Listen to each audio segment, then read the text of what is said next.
Yeah. That sounds like that looks like it's going to be a blast. Yeah.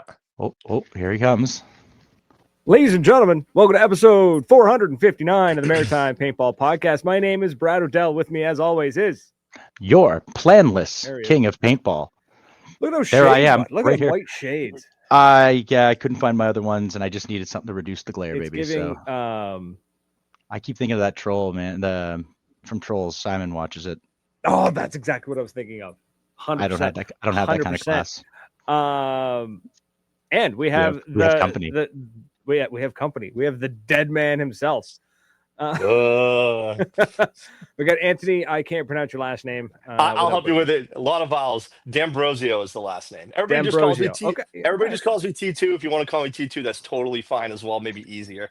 So, what's going on, guys? Thanks for having me. No, it's a pleasure. Thanks for boosting our socials. I think I boosted a lot of people's socials over the past couple of weeks. So, you're welcome, man. So before we get into that, before we get too ahead of ourselves, all right, we got to pay the bills. So, excuse me. So first of all, Monk to Paintball, huge shout out to them. They are our home away from home. Well, my home away from home. They're my home field right there. Tom's my lads. Home sweet home. Absolutely. The Kings Woods are looking mighty fine. We got out last weekend for some good play, which was sorely needed. I had to get out and get some running in. So I worked some stuff out. We'll get into that later. We will. We'll get into that after. Northern Hydration, our new favorite, quote unquote, athletic hydration formula system, whatever you want to call it. Basically, it's like adult Gatorade. Fantastic stuff. Head over to drinknorthern.com. Use code Maritime PB10. Score yourself 10% off of, honestly, the best tasting salt drink. Yeah, electrolyte drink. It's a salt drink, but it's electrolytes. Yes, dude. Can I get that down here in the States?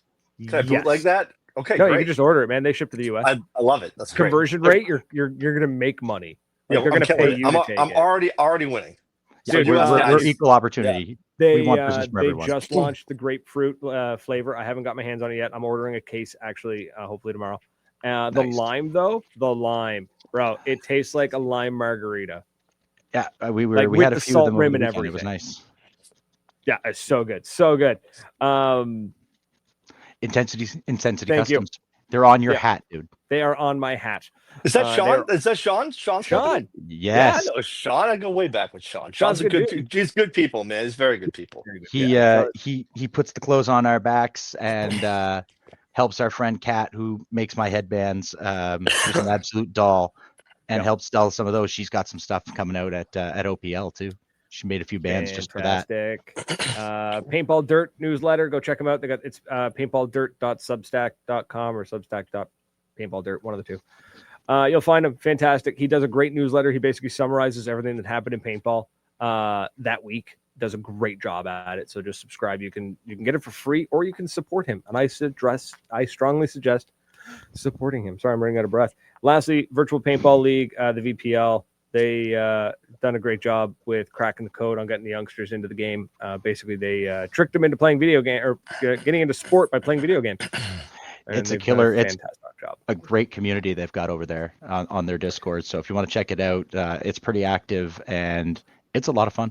Just you're going to be a little sore if you're old and you start trying to duck behind your couch, but it's a good way to keep yourself in shape for the summer, for the winter. Yeah, I can definitely see people are like, "Man, you're gonna break a sweat playing video games." I'm like, nah. I'm like, "Oh, okay." Yeah, have you played? Did you not remember us playing the Wii when we were younger, playing Wii boxing and being all sore after? No, because the problem was that I quickly figured out that the sensor on the Wii controller was hypersensitive. So if you kind of just like flicked your wrist the right way, it just did like the most ridiculous uppercut. Yeah, every time.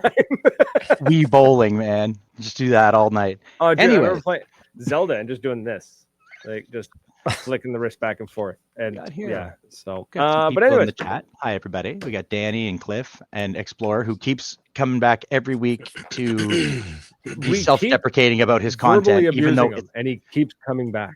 We don't abuse him. We actually thank him for showing up, and his content is good. He just keeps shitting on his own stuff. He should really just admit that it's good. He won't though. He needs to lean into it, man. Like, you know what it is? He's too young to remember this, or at least I think he is.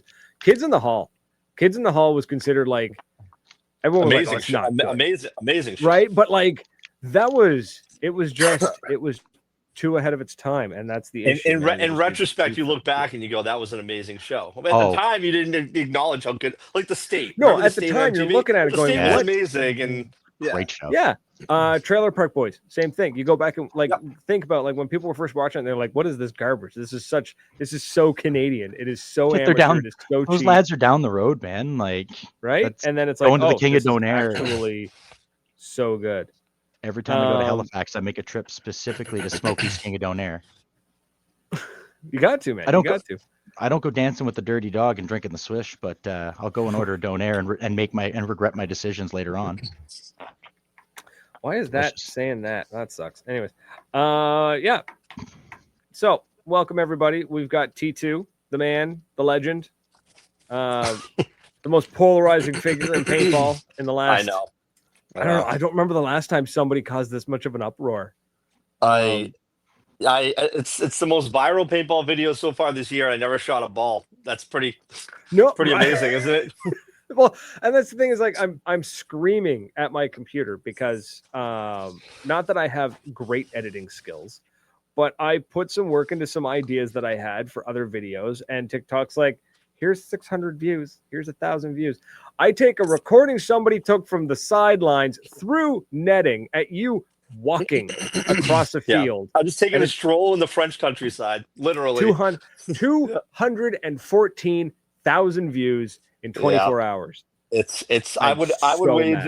There's a couple of different, because I had obviously the original's mine, and my buddy actually filmed the whole thing, and I can get to how all that happened. But Marcelo Margot, I had showed some of the USA guys after it happened, and he's like, "You need to put that up, so like public." So I put it on my personal page on Facebook, and then I shared it like in a little chat group that I'm in. The only two places I posted it, and then I woke up the next day and had 100,000 views on my personal page. And then the Italian Federation had shared it. I mean, it's probably got 1 million views, I would imagine, from all the different places. It's got to. Yeah, it's pretty crazy. I mean, between our Facebook meta, like our meta side of things, and TikTok, I mean, I think we've got like between 300,000 and 400,000 views. You're welcome. That video. Yes. Thank you. No, really, honestly, you're like single-handedly responsible for like 40 new followers on Instagram. I was just saying before we went on the air, I like to support content creators because it's totally thankless work most of the time. So it's anything I can do to contribute. Yeah, I mean, it's few more dead man walks. Yeah, it's a pretty crazy situation, right? I don't know. Do you want me to kind of get to like how it all happened? I want to know. Okay. First of all, let's talk about how you got there, then what you did. Oh, okay. And then we'll go so from there. I'll start at the very beginning. So paintball started in Henniker, New Hampshire in 1980. No, we're not going to get into any of that. We'll fast forward to me. Okay. Actually, we should do that episode. It's actually Henniker's only about an hour away from me. I know exactly. I've been to the location when the first game was played. It's kind of cool. But anyways, so I work for Boston Paintball, a very large company, been in business for over 35 years, one of the longest operating paintball industry, companies in the world. So we've run paintball fields, indoor fields, outdoor fields. We have a tournament series. We do custom guns with the Twister. I run that entire program. I run Committed Paintball and the Revo and all sorts of stuff like that. So I've been playing paintball since I was about 9 years old. So I'm 42 now. So that will come in. That number will be important in a second. But I've over my 20 plus years, 25 years in the industry, I've met a lot of really cool people, had a lot of great relationships, and I met an industry partner. We're working with MacDev. So MacDev, you guys know, of course, big company based out of Australia. They're changing over a little bit, and there's an Italian actually running, is Fede, who runs the company now, right? And he's based out of Italy. So we get to talking a little bit, and I jokingly said in one of the conversations, "Hey, Nations Cup is coming up," because we were going to go to France to release a gun and do some stuff with Anthrax. And I said jokingly, "Hey, I'm over 40 and I'm a dual citizen. I'm an Italian and American citizen, thanks to my dad being from Italy. If you're looking for a player for the over 40 team, you got one right here." And it was a joke, like totally a joke. I haven't played tournaments in the better part of a decade, right? And I used to play quite a bit and travel, but I just been in the industry side now. So he was like, "No problem. If you want to play, we'll find you a spot. So I'm like, okay, I guess we're doing this. So I immediately went into training, right? So I'm going to the gym 4 or 5 days a week, diet and exercise. And I start playing tournaments, just jumping on anybody's teams that would have me, right? So I was going to New York and doing back-to-back events, and I was doing NEPLs. So I probably played 4 or 5 events in about 8 weeks, which is kind of crazy. I'm coming off my coach, basically, right? So yeah.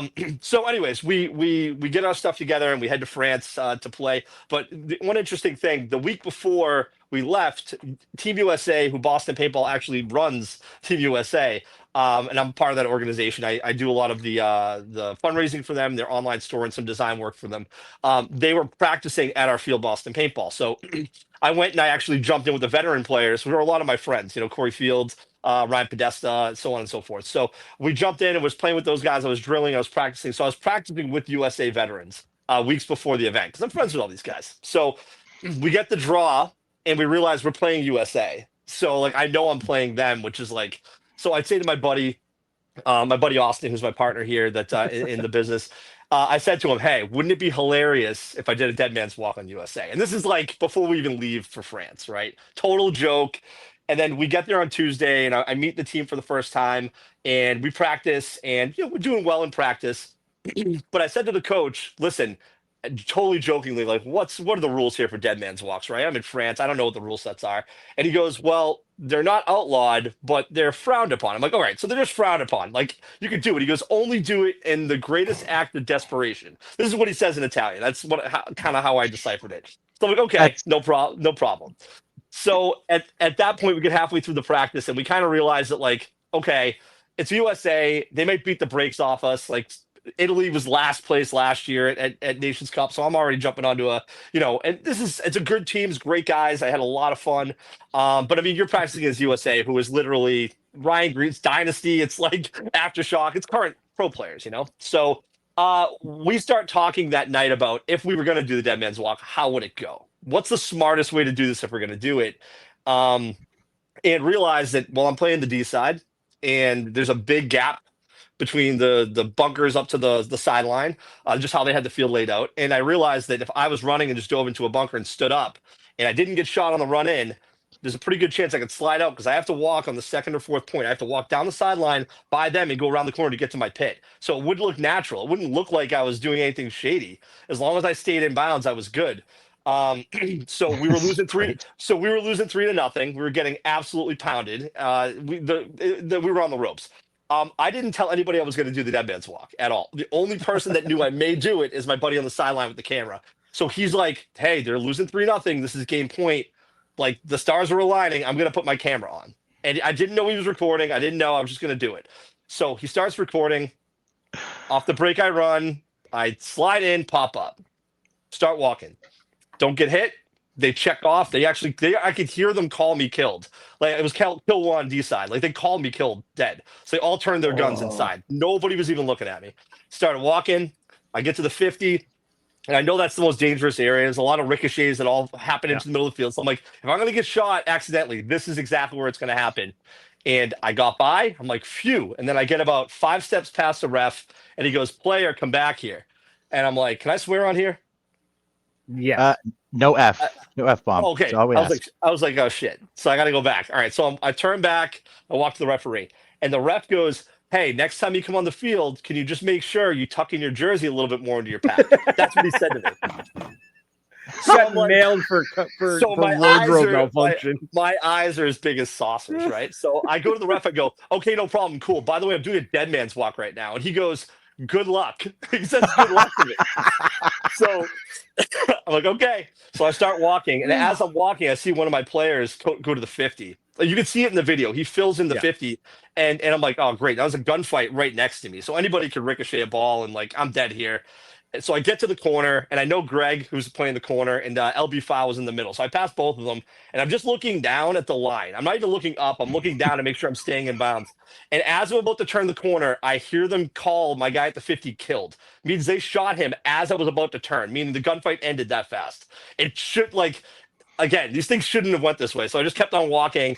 And that walk along the back line, I'm like, okay, do I turn and shoot him? Because, like, I mean, it would be funny, but would it be even funnier if I just hit the buzzer? Because no one at this point, I know I'm home free. So I just walked it and I'm like, you know what? I'm friends with these guys. I don't want this to be malicious. I just want to be a silly goose. So I just walked up and hit the buzzer. And then they came over to check me. And at this point, I'm like, I may have got one off the pack and I didn't feel it or something when I walked. I don't know. And they came over and they were like, "You're clean." And I'm like, "No way." You can see your buddies, the guys on Team USA, turn around and they're like, "Yeah, what's going on?" I'm like, "I don't know." And what's funny is if you listen really carefully in the video from the sideline of my buddy recording, there's a bunch of Swedish players that, as I'm walking, I think they realize as I start my dead man's walk that I'm doing a dead man's walk. And you can hear one of the kids go, dead, dead, dead, dead, dead, dead, dead. Like they're calling it like it's happening active. And I don't think anybody else picked up on it. But yeah, so I got back to the pit. I went nuts. I did a loader dump and I opened it up, dumped the pot. I started chanting USA as I came off the field. It was really funny. Oh my God, that's great. I wish the camera kept rolling.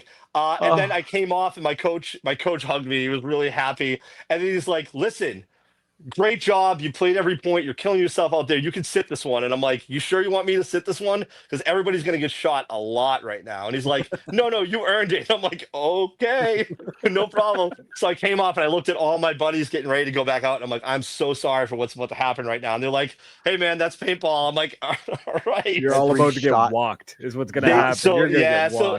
So they went onto the field and they got shot quite a bit. And they lost very quickly. They were wearing it pretty good when they came off. But then we shook USA's hand after they came by, and nice. They immediately knew it was me. Immediately, and they were just it was a mixed bag. Like some of them were laughing, like I can't believe it. Other guys like that don't know me, like on that team, were like stone faced, like they can't believe they got embarrassed like that. But at the end of the day, everybody was like Greenspan did a whole thing on his show that I like because he was on the field at the time. He's like, "It's the funniest thing that's happened." But again, I just wanted to. I told my wife when I got the opportunity to go to Nations Cup, it's been a dream. That I really wanted to make a memory, and God damn it, did I make a memory? I would say you did. Yeah, they did invite me back next year. I said it's a tough act to follow. I don't know if I can do that again, but I'm gonna watch. That's just going to become the tradition. Like World Cup's got the bubbles in the fountain. Yep. Nation is just now going to be somebody's going to dead man walk. Well, what's interesting is after I did it, 5 more happened that day. Yeah. They did the same exact thing that I did. But they all got shot into the ground. So at a certain point, especially in the veterans division, everybody was getting overshot in the veterans division because of me. And that was the first game of the day. Was our game of the event. We were the first one. So for the rest of the event, everybody was just getting absolutely murdered by everybody, like because they just couldn't trust anybody walking down the sideline. So pretty funny. But again, I saw a lot of comments, and there's a lot of people they don't understand me. Like it was a joke. It's nothing malicious against USA. Like it was desperation. We were gonna lose. It didn't matter. Just to kind of give you an idea. That was the only. This is not our team tried really hard. We had a hard draw. It's the only point we scored the entire event. Was that point? That's what makes it even better. That makes it better. We had 3 out of the top 5 teams in our draw. So we had Netherlands, USA, and Poland, and all those teams made it to Sunday, and they were all in the top 5 out of like 19. Amazing. So amazing. So we had a tough draw, but it was fun. It was a good time. It's honestly, man. I seen the video. I found it on Reddit.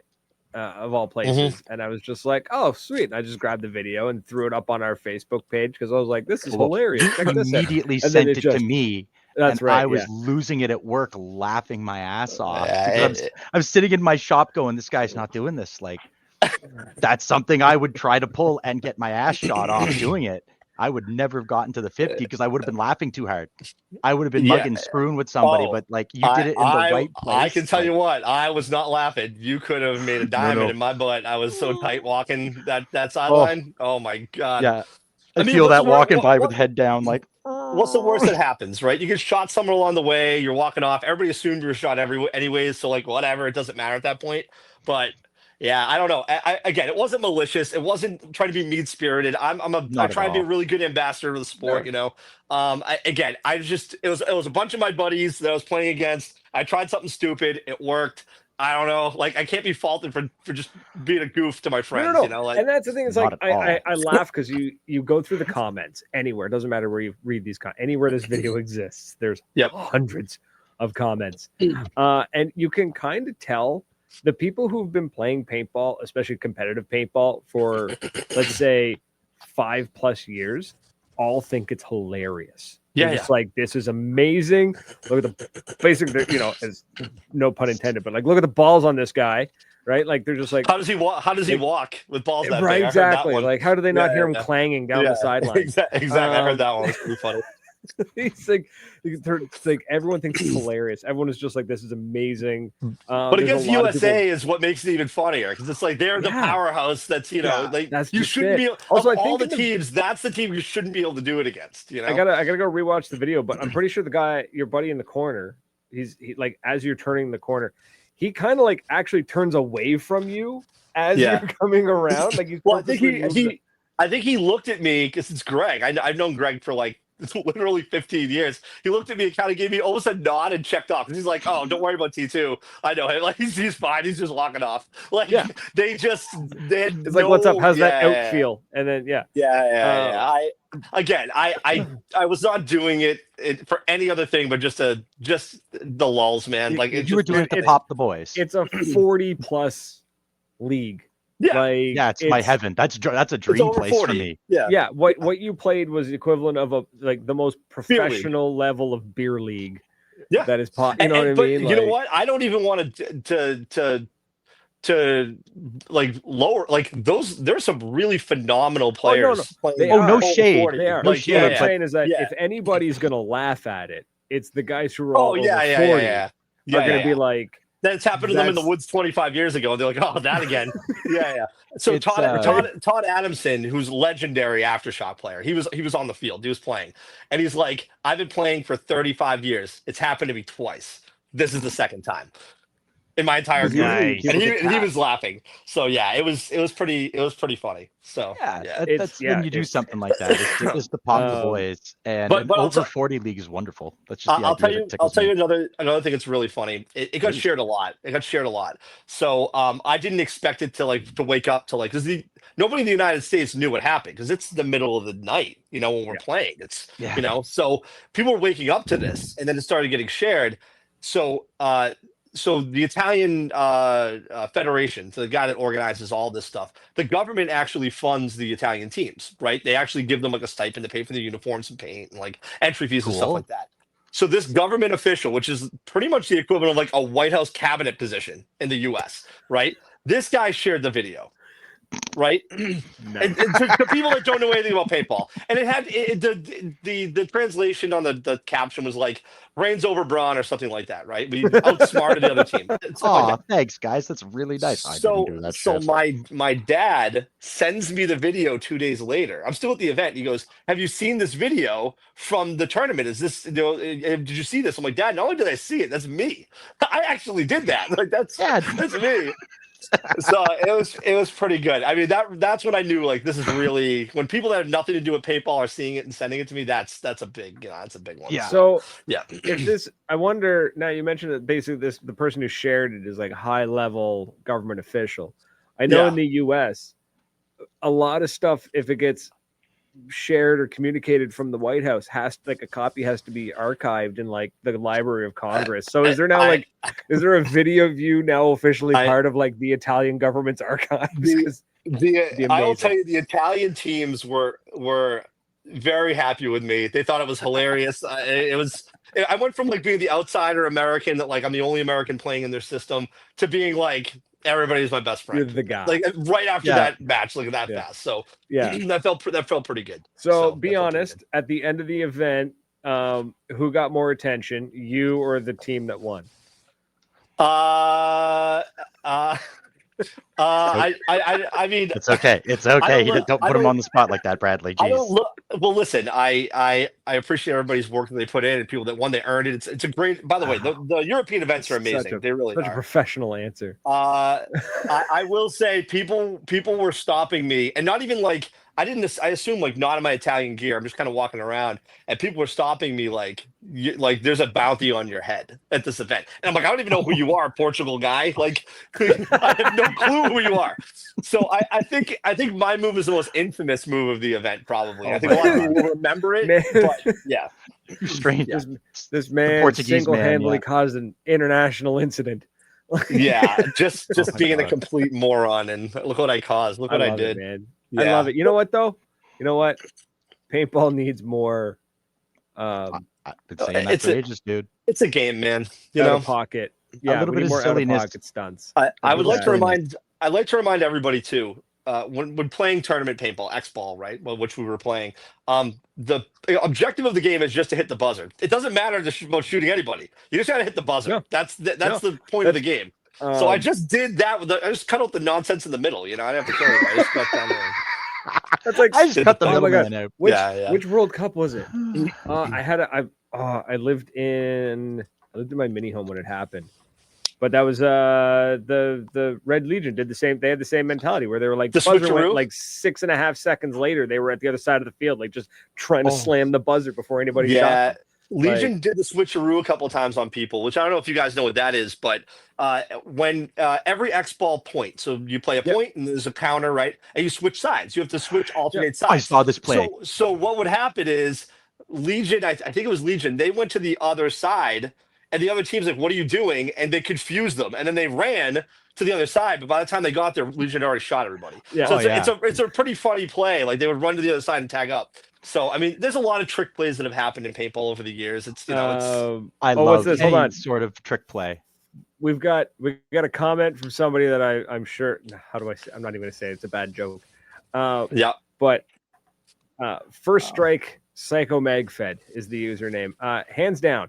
Player is still alive as far as I'm concerned. I'll keep shooting till I get a wave sometimes. Hey, you never know in scenario play. Yeah. If the hand isn't up, you're still in the game and I'm shooting you. And you can shoot me. I did that. My hand is up. Shoot me. You did that on Sunday. I got shot because I didn't have my hand up. I did that many times on Sunday. I hit the field. We were playing with a group of people that they're a regular group. They show up the field on a regular basis. They're very well known for not calling their hits. I walked onto that field and Tom's like, how you feeling? I'm like, I got some stuff to work out. I've had a rough couple weeks. And I went on that field and it wasn't even malicious. I could hear you laughing from the other side of the field, giggling your ass off. I'm having a ball. Bop, bop, bop, bop, bop. And you just see a couple of them come out and you'd wait.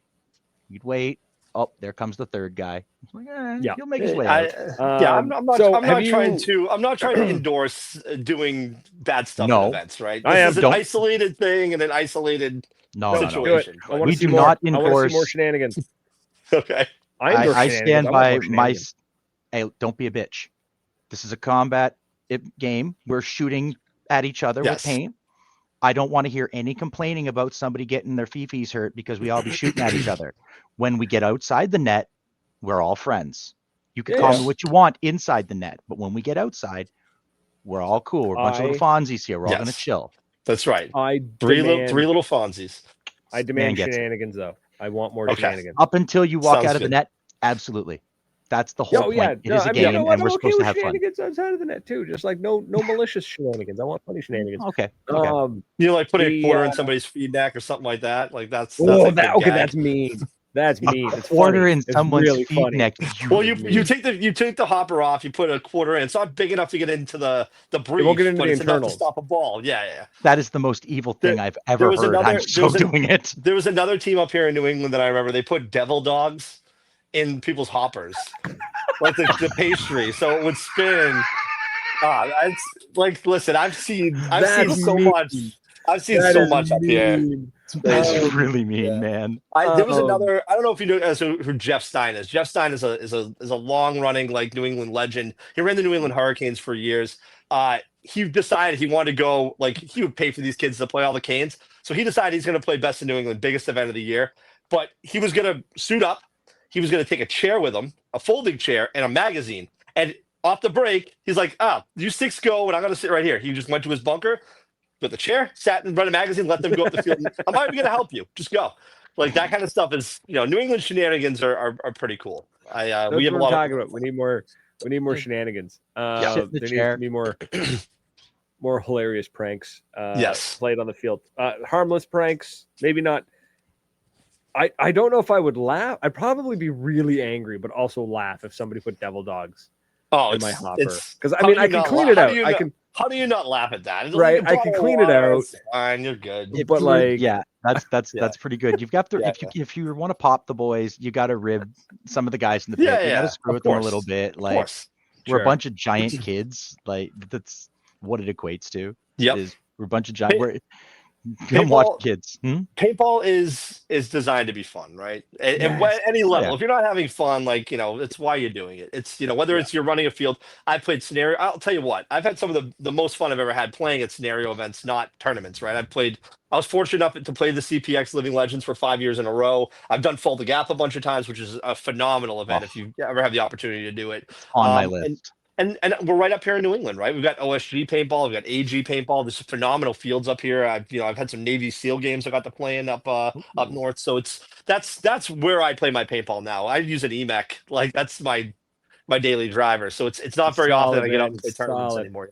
Yeah, that's actually not an EMEC, but talking to our buddy Josh because I just got a CS3 and he's like, "You just need a mech frame now, bro. That's all you need." Like, don't. Yep. Yeah, got to play to win, buddy. They're great guns. Mech frame's like $400 though, and after you put in some mods into it, you're talking a $500 mech frame when you could buy an entire Ether 3M with every accessory for less than that. I know. It's tough, but yeah. I know. If I want to shoot a mech, this is coming from a guy selling $2,000 guns, so I don't. Yeah, I'm just telling you, like, yeah. Brad's got a $200 axe sitting in his bag, and he's like, I could just use that. No, yeah, the axe Pro is working great. No, if I really need a mechanical, I'll just go borrow one of the rental EMEX and slap a barrel on it. Put a different barrel on it and go in a better tank, and you're all set. Cliffy, I've been trying to get him to go to Canadian Legends. He couldn't make it. But I can't. Yeah, I couldn't. Yeah, I wanted to go. I wanted to go so bad, but just the stars aligned the wrong way, and they were like, no.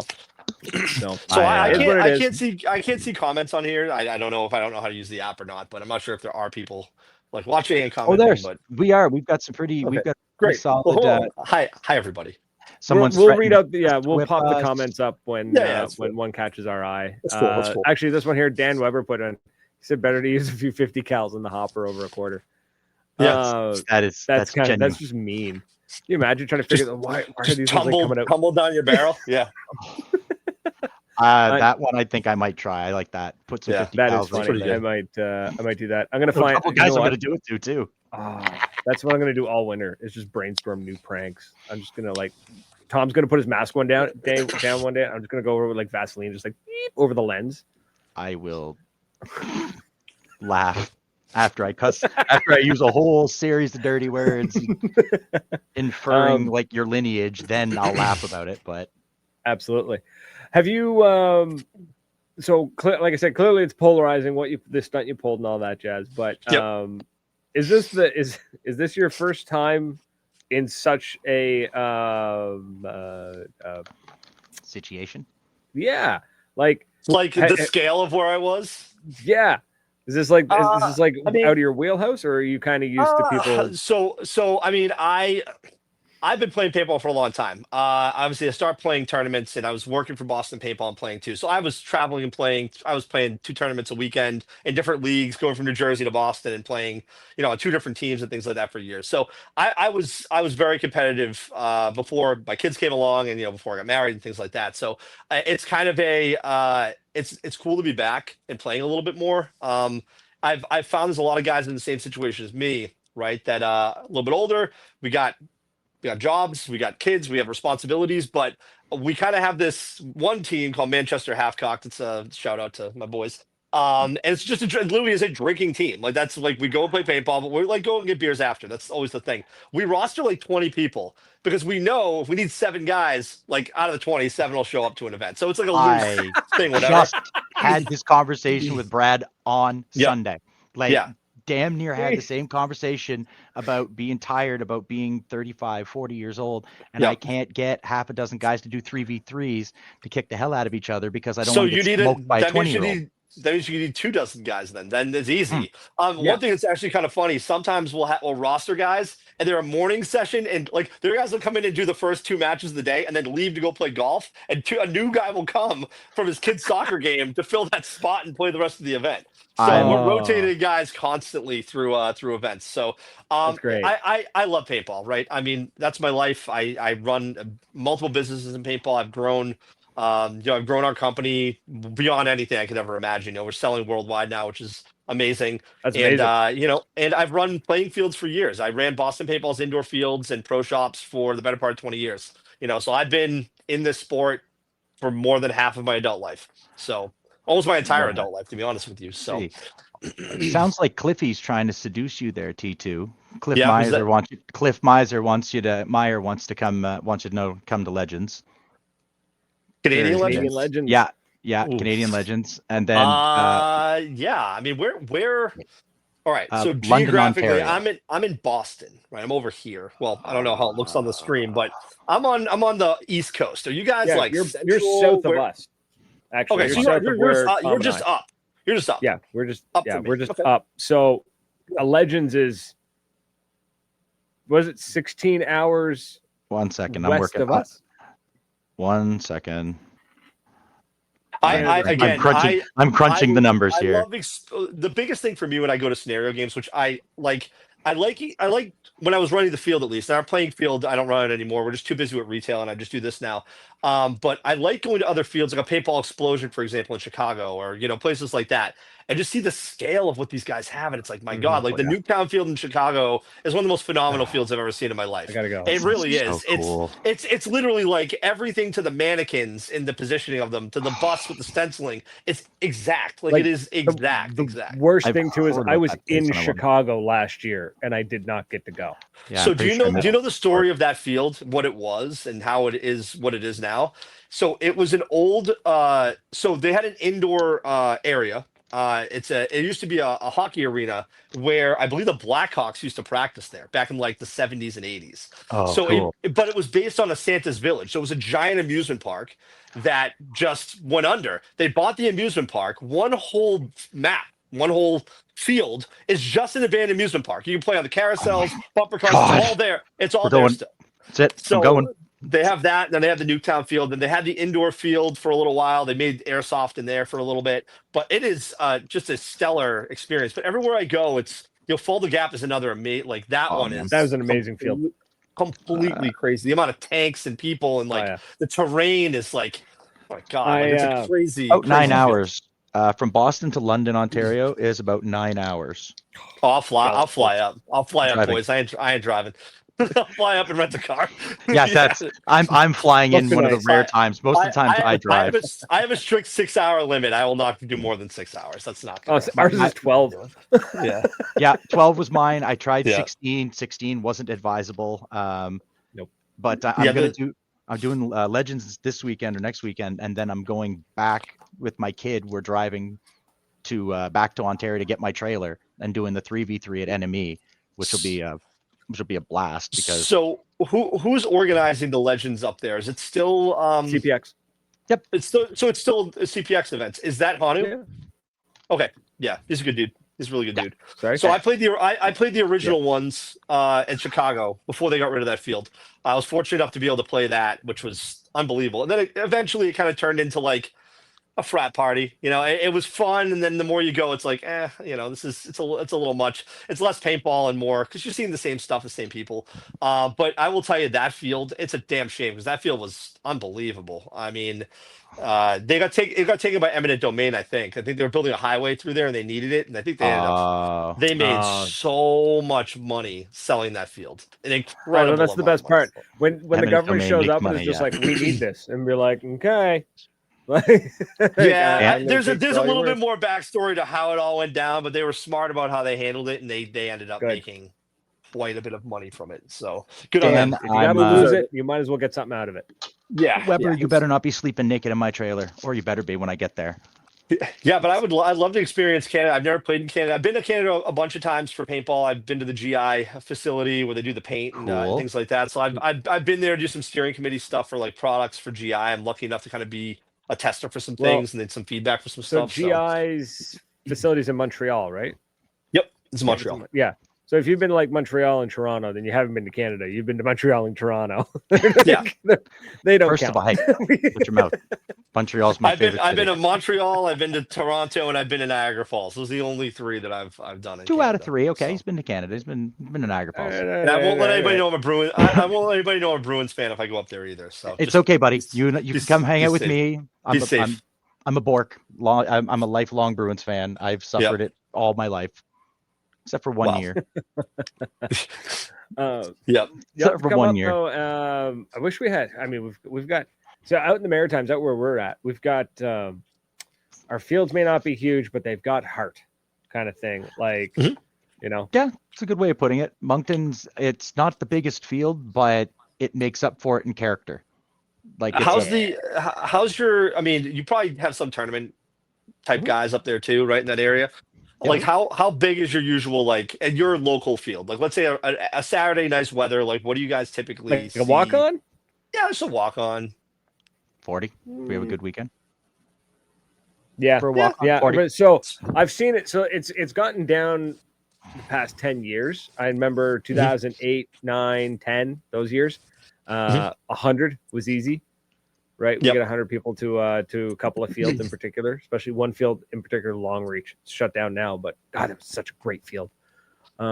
It's tough. Paintball's tough, and again, this is coming from somebody that ran fields for years. You know, we were running. So just to give you an idea of our overhead, we were running a 52,000 square foot indoor facility in the Boston area. Think of the rent. Oof. I think our rent was third. I think our rent, not utilities. So you got to heat that. You got to clean that turf and the whole 9. Just the rent was about $30,000 a month. So you have to make sure you've got birthday parties, bachelor parties, corporate outings, colleges. God. You need to and we would do 300 or 400 person days in one day at an indoor field. Amazing. I love that. I love the idea of that. I love it. But the thing is that it's such a fragile model, right? Your COVID hit, and then nobody could gather inside. So we were shut down for 18 months, and we shifted our efforts to our custom gun division instead with the Twisters, and just went pedal to the metal on it. And that, to be honest, has probably partially saved our company because we made a lot of money because a lot of people had extra cash in the middle of COVID, right? No one's doing anything, just hoarding cash. Right? So that did save that aspect. But at a certain point, you can't let an indoor field lay dormant for that long. It's too much money to get it back up and running. You know, your turf, your rental fleet, your goggles, your compressor, just the basic stuff you wouldn't think of. It's just every month that went by, it's an extra $5,000, $6,000, $10,000 extra to get it up and running again. So at a certain point, it's like just not worth it. You know, it's a shame because it's hard in New England to play in the winter, and it was the only place to play. So that's us up here. It's like November hits and the season's done till May. Like, so that's why the turnover rate is hard for fields, especially in the upper Northeast Canada. If you have seasons, look at Texas. Texas flourishes. They don't have seasons, man. Like they got dry and wet. Like those are their 2 options. Yeah, but look at where paintball's at now at the highest tournament level, right? So many good teams are coming out of Texas and Florida and California. That's it, because even Louisiana with the Hurricanes in that belt. They don't have an off season. They play every day if they want to play. So I was talking to a guy out of Florida, and he's just like, I get out like 20, 30 times a year. And I was like, bro, I'd kill to get out 20, 30 times in my season. I've only got 5 months, of good outdoor play. And that was always I always say was the curse of New England teams, right? New England teams at the first event forever, national events, you would always do really bad because you don't have the kind of practice these other guys do. You're knocking rust off, and these guys have no rust. They're well-oiled machines all year. Yeah. So, I mean, there are a couple of fields that are, you go out there, they shove off the field, they'll play. They have heated pits, so you're in the pits and they're warm, but you're going out to 20-degree, 10-degree weather. Like, it's crazy. Back and forth on that. That's hard on the body. You have to. Heated to ice cold, the heated ice cold, like that's hard on the body. We're hardened. Right? Us cold weather players are hardened. We got a field out here in New Brunswick that he opens his field up one day in January, one day in February, and one day in March. It's a maniac up there, and that's crazy. And he's got a beautiful heated staging area. It's like the upper loft of the whole place is. It moonlights as a paintball field, but the main business is like industrial recycling. and like waste management. Yeah. So nice. the front of the business is like you'll see like massive trucks coming in and out and like moving materials, and then in the back is where it used to be a junkyard where he cleaned it up. So you've got like the train used to roll through. So they have train tracks. They actually have trains still. I think they brought the trains back, didn't they, Tom? They took the trains away. Anyways, they have like old passenger trains you can play in. It's amazing. That's cool. Anyways, that's awesome. I mean, in areas like that, industrial stuff, and they can't build anything else. They can't build houses or condos, right? No, it's like contaminated. So you can use it for anything else, like it's I think before it was like industrial like recycling, it was a gypsum factory or something like 100 years ago. So anyways, it's totally safe to play and you're totally fine. It's awesome. It's also the only paintball field I know of that you can stand on top of a old fire truck and shoot at somebody. So that's pretty cool. That's pretty dope. But when he picks that weekend and he's just like, we're opening up for a winter game, it is come hell or high water. That winter game is happening. Like we showed up one time and he was ready to rock and roll. It was a blizzard. It was an actual blizzard. We could only do 10-minute games before everyone was like, it's too cold. And then we go back. But you'll remember that game forever, right? I mean, dude, be like, I was there for that. Like, that's cool. I played one year. It was beautiful weather. It was like snowboarding weather. You know what I mean? Like it's like 5 degrees below freezing. So it's like, it's a little bit cold, but if you're moving around, you're fine. That kind of situation. And me and this other dude were snapping back at each other. And then I yelled at him he yelled at me. He's like, you're hit. And I'm like, no, I'm not hit. And then how could you tell? Your layers are like this. Yeah. Probably. And just like yelling back and forth at each other. And then at one point I was like, I don't even have paint at this. I'm just like, I'm wasting your time. Like I ran out of paint 15 minutes ago. And he's like, so did I. We just spent like 10 minutes doing this at each other. So I'm surprised we were even able to get paint out of the guns that cold. That's crazy. It's a matter of fire anything. Yeah, keep them warm and then just shoot as fast as you get. When you get out, send it because it's not going to work in 10 minutes. Once it hits your hopper, it's immediately going to start curing like rapidly. So you just got to shoot it quick. Yeah. So don't even take. We should invent a little heating element for the inside of your hopper to keep everything nice and toasty. That's not a bad idea. I'm an idea guy, man. Somebody's gonna steal that now that I said that. Damn it! I should have just kept it to hard myself. To do. That actually wouldn't be hard at all. No, it wouldn't be hard at all. And depending on the marker, you could wire it into the board. It could run off of the lithium battery. I mean, you could just as easily tape a hand warmer to the inside of your hopper too. You're just gonna hold like 50 balls left, but they'll be warm at least. I've done one of those little I've done the chemical one. Toss that in, and it worked. That's a good idea. But it's a ton of fun, man. We have a ton of fun getting out there. But like like I said, shenanigans. Like I said, we had a snowball fight. Like we were both out of paint. I was like, the snowball hits count. And he's like, the ref's like, I guess. That's awesome. That's awesome. So yeah. What do you want to say? You mentioned you run a couple of businesses. Sure do. You got like 10 minutes. Yeah, I'll give you the long and short. All right, we'll do the non-paintball businesses first. So, if you guys ever watch BattleBots on television, robot fighting show. Come on now, bro. Like, come on. Don't screw with the geeks here, man. I was on BattleBots for 3 seasons, with 3 different robots, 3 different teams. I run a little website. Can I plug a little website on here? Absolutely. You run BattleBots, dude. Plug away. It's called robotsruinmylife.com, and I do merchandising for BattleBots teams. So it's the fundraise. Unfortunately, BattleBots is no longer on television. Discovery Channel axed that. But I was on the COVID season with Pain Train. I was on the season after that, 2021, with P1, the race car. And then I was with Ripperoni and Starchild in the last season, the pizza robot, the giant alien. So I remember the pizza robot. Yeah. That's awesome, dude. That's wild.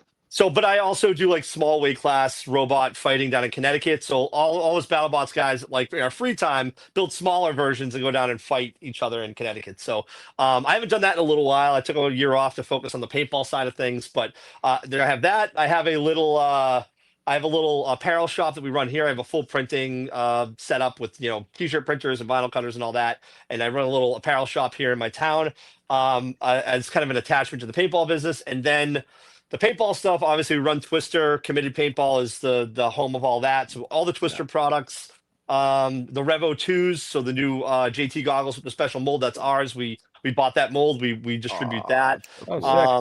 So we have those, and then we build custom guns. We sponsor tons of teams. 50 teams in our program, including the Hurricanes, the Heroines, and W1XL. We're gonna have a bunch of European teams next year. So I mean, that's pretty much what we do all day. We have a little like frat house in here. I mean, I can turn this right here. I mean, I got a massive collection of wall. Stuff. That's just vulgar. Out of my personal stuff. But yeah, I mean, paintball's our life here, right? We're this is a 9 to 5. This isn't a 9 to 5. It's a 24/7 job, 365. So we also travel to all the NXL events. So every single time the NXL is somewhere, we're there. So this year we've been in Atlantic City, Tampa, Ohio, Dallas, and we will also be in Orlando for World Cup. We were obviously in Nations Cup in France with Anthrax and McDev. So oh really? What were you doing there? Just taking a stroll. Yeah. Also, I sold some guns while I was there too. We actually sold. Now, did you sell any guns using that? You couldn't have sold anything using that move. He's like, it fires so well. I'm not a good endorser of my product when I'm like, you don't even need a gun to win games. Like that's bad. No, but I love this. I love the sport in all levels of it. I've been in every capacity, from a referee to a field manager.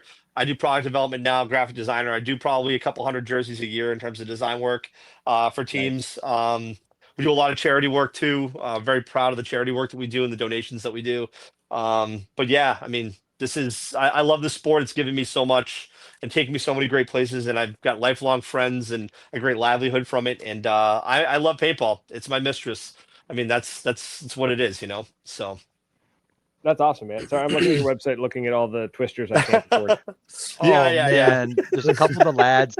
Hollywood has a twister, and it's absolutely like twister barrel. I'm pretty sure. Yeah, so we don't really sell to Canada. I mean, there's a couple of tricky things for us to sell outside the U.S. So we're taking steps now to partner with people like McDev that do distribution already. Unfortunately, we can't distribute like our Planet Eclipse stuff overseas. They have exclusive distributor deals, so we can't go into certain countries. And there's other countries like Germany that if I sell to Germany, I'm an arms dealer because it has to go through the government, and like it's a big thing. Awesome. So no, it's not. I don't want to be on the Interpol list. Trust me, that's one list I don't want to get on. So I prefer to not. But we do a lot of great stuff here. I'll do it. Yeah. We have a lot of fun here. This is very much a clubhouse mentality. We kind of make our own hours, come and go as we please. My house is 5 minutes from here. My partner Austin, that runs the business with me, he's right down the street from me too. So we live like next door to each other, and we go to lunch every day, get sushi, whatever. Like it's nice. A very lax. People can come in. When we do big gun builds, we build like 100 guns in one weekend. We have a bunch of our customers come in and help us as part of it, and free pizza and beer. So wicked. So as long as the job gets done and the money gets made, you're like, whatever, send it. Well, yeah, I mean, the money, we're very fortunate in the fact that we make very limited stuff, and when we release things, they sell it immediately. We don't I think the last time we released the R5 twister, we sold out in about 10 minutes of 300, 400 guns in 10 minutes. And then at that point, it's just, you see the chatter, fulfillment. Right? Yeah. You see the chatter all the time. People are like, it's coming. And then it's like, boom. And then minutes later, and there's just hundreds of complaints. Of course. Yeah, that happens. But, our Instagram Twister PB, which I don't really run the social side of it that much, but it's a very popular Instagram. That's where we kind of advertise and push a lot of our stuff. But we're a very big collaborative company, right? We like to work with anybody that we can work with. We work with some up and coming brands like Enemy of the State. They're huge now, but at the time we were working with them, they're getting some traction. We're working with McDev, we're working with Anthrax, we're working with like I hate Paintball, which those guys are great. We just did a little release for them. But we like to work with grassroots companies. I don't feel like we're a big company. I think a lot of people would kind of scoff at that because I think we're the big bad wolf sometimes because we do sell a lot of stuff, but I don't ever want to feel like we're HK big where, I don't want to be that big. I don't want to feel that big.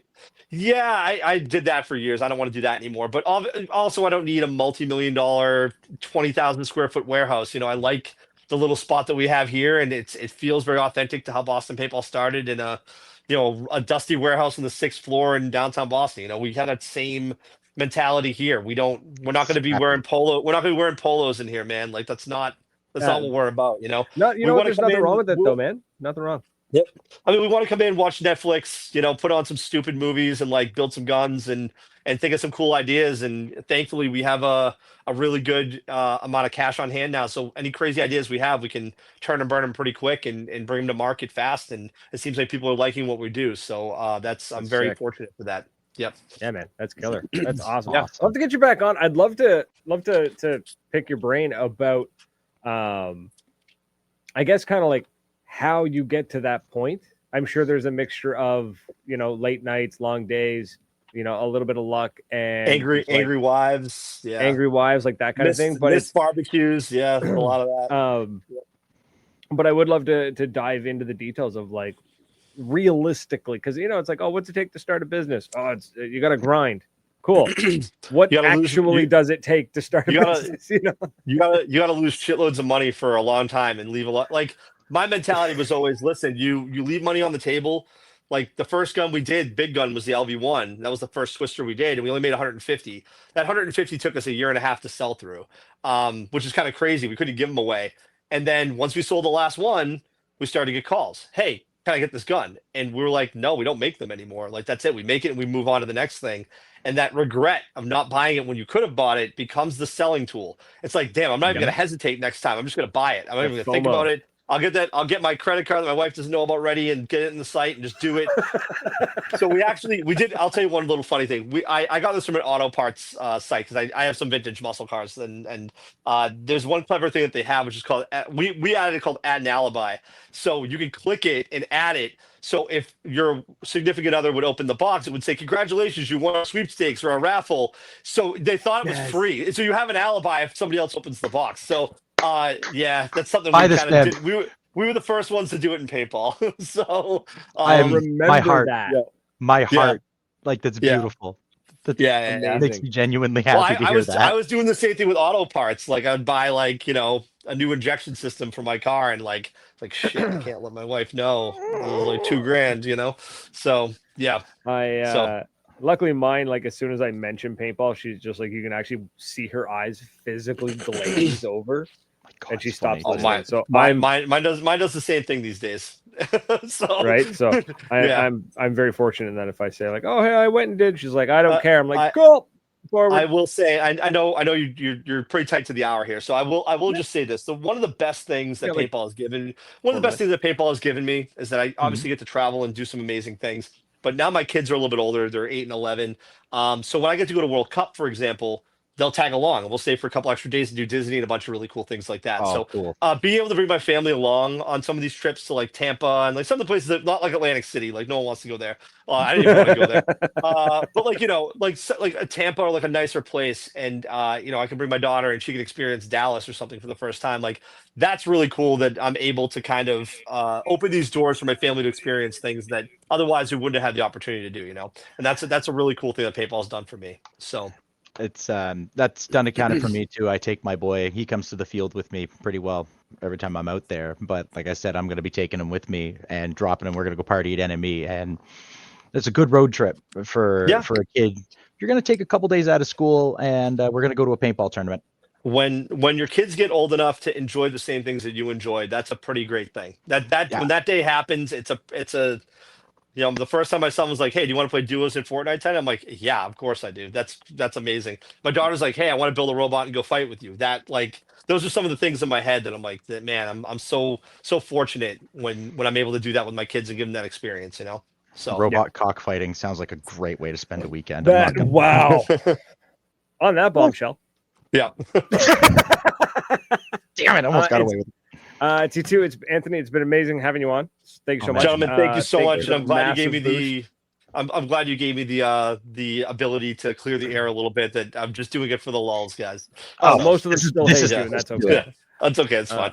That's okay. But yeah, thanks for coming on and chatting. No, thanks for having me. I really do want to get you back on. I'd love to talk about how you built the company up and absolutely, man. I'd love to come back. I had a great time. Yeah, awesome. Yeah, it'd be absolutely awesome, man. So okay, cool. For those of us hanging out with us, chit-chatting live, commenting, sharing, and all that jazz, truly appreciate it. Thank you so much. And as always, it's been a great time. Until next week, cheers. Thanks for tuning in. Bye.